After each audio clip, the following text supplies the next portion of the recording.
Welcome once again to my YouTube channel on Cesar's Urban TV Vlog. Today I'm going to share to you how to propagate cuttings, pigs cuttings. And nakabili ako ng 6 na cuttings sa online.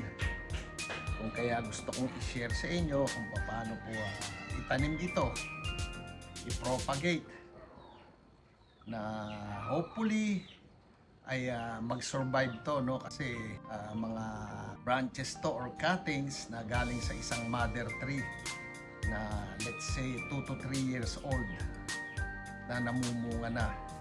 Kung kaya samahan ninyo ako sa video vlog na ito.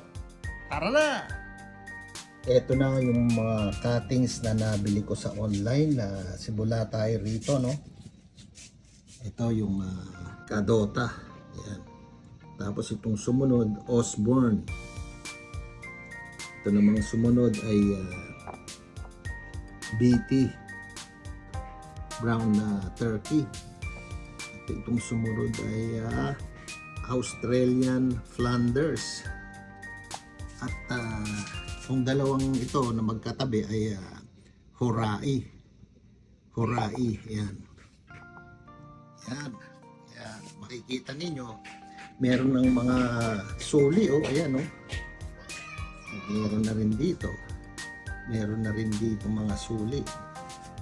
Ayan, ang pinanggalingan nito mga almost 2 years na mother tree. Ayan, ito meron ng mga branches na tumutubo. Ito yung pinakamahaba, yung Kadota. Gagawin natin ngayon ay bababad natin siya sa nabili ko ring fungicide powder na para yung mga microbes, yung mga virus ay mamatay at hindi siya ma-infect. Kaya kailangan po yan. Yan ang susunod natin gagawin. Okay. Kaya maglalagay tayo sa container ito. Uy, ang dami. Sobra kadami yan. Masyadong bawasan natin yan. Tama na yan.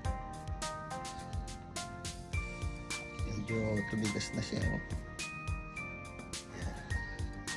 Tapos lalagyan natin ng tubig.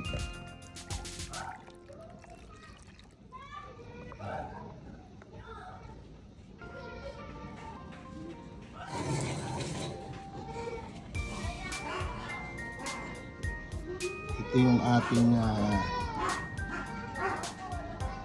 ibababad. Yan. Yung pinaka itatanim sa lupa. Yan.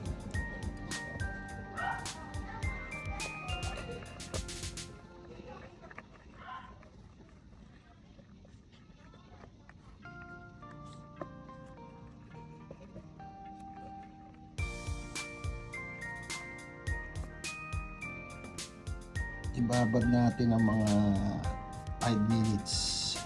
Ayan.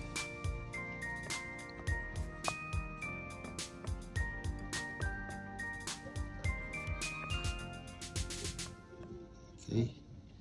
Ito rin.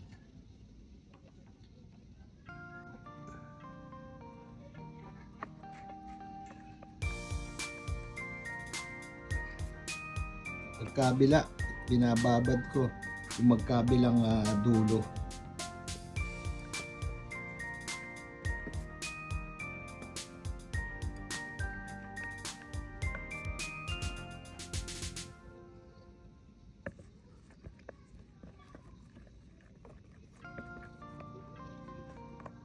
Okay.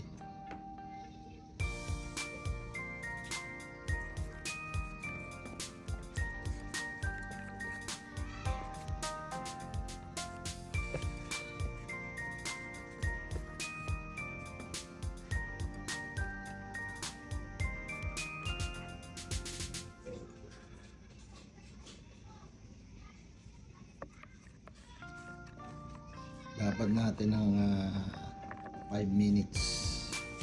Okay.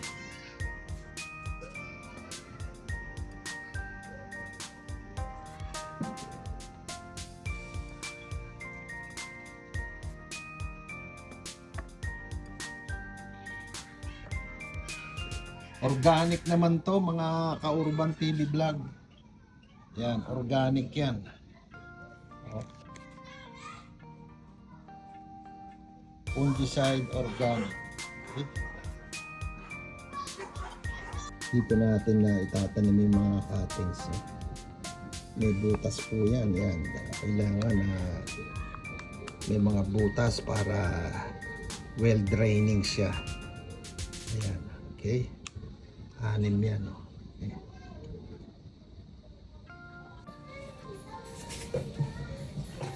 So, gagamitin po nating medium ay mixture of coco peat tsaka loam soil. So, haluan natin ng konting loam soil.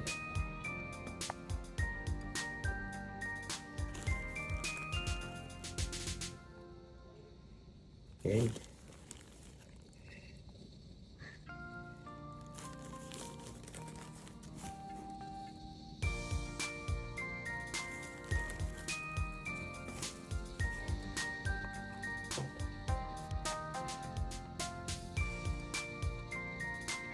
Ito hindi ko na to didiligan kasi medyo basa na tong coco peat ko eh from the rain. Ayan. Hindi ko na itabi and expose sa ulan kaya hindi ko na siya didiligan. Medyo basa na siya. Wala naman tubig oh. Yan. Okay. Kaya tanim na natin. Yan.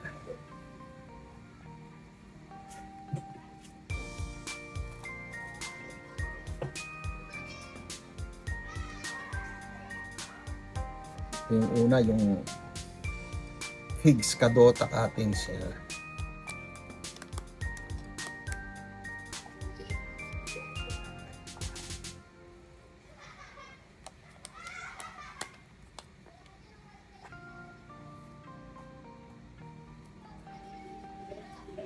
Kaya i-update ko kayo rito sa development nito.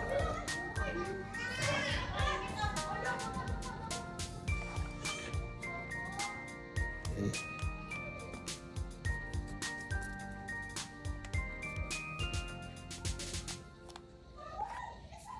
Maraming nagsasabi mahirap mag-propagate ng figs through cuttings. Pinakamaganda talaga yung mark-coated tsaka grafted. Kaya marami rin nagiging successful sa pagpo-propagate ng pigs through cuttings. Kaya ito, try natin. Okay.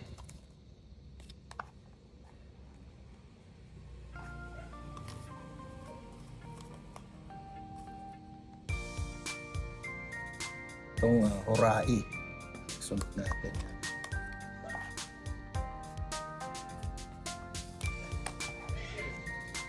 After na binabad sa fungicide for 5 to 10 minutes. Yan. Okay.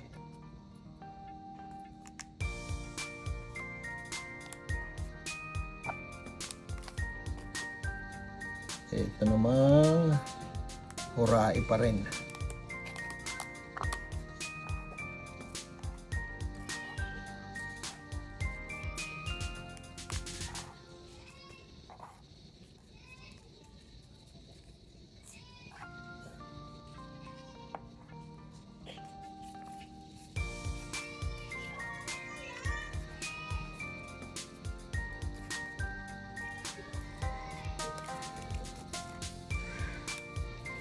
Itong Australian Flanders. Yan.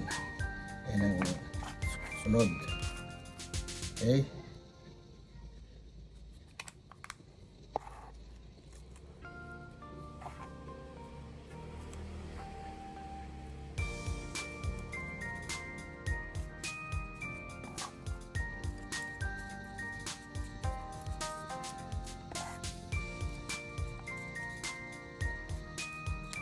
Okay.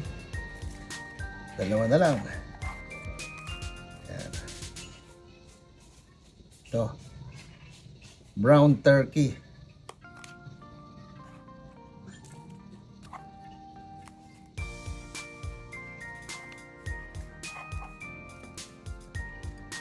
Ito, may dahon na rito. Yan.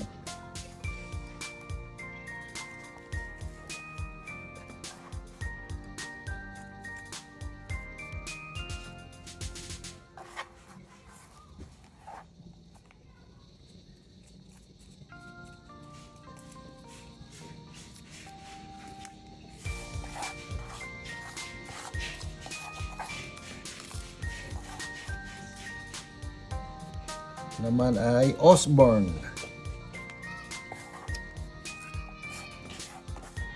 Yun lang.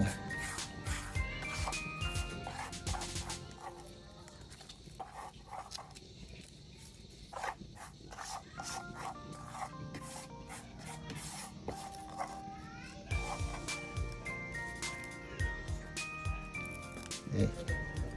Buka tayo dun sa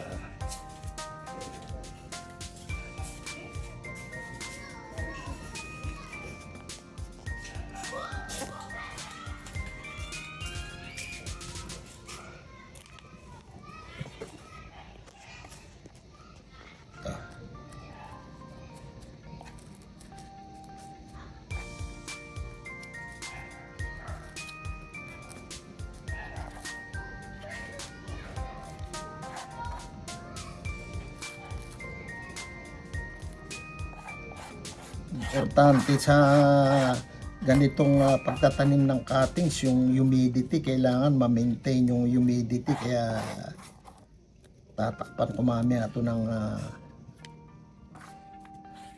plastic sa iba, sa isasaklob, kasi kailangan yung ma-maintain yung moisture tsaka humidity. Hindi naman dapat takip na takip, kasi dito sa Pilipinas ay mataas ang humidity. Kaya yan.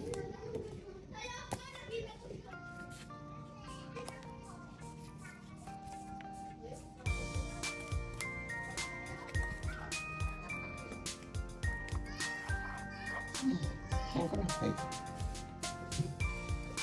Ayan na yung mga figs cuttings na transplant na sa mga 8-ounce cups. Ngayon tatakpan natin sila ng plastic, no, para yung moisture ay ma-maintain yung moisture niya. Ayan. At lalagay natin siya dun sa hindi naaarawan na masyado ng direct sunlight. Kailangan sa ano lang siya, partly shaded. Yan. Medyo butasin natin.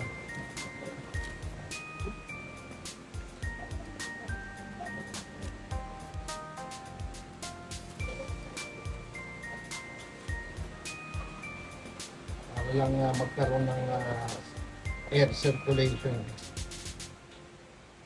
Okay.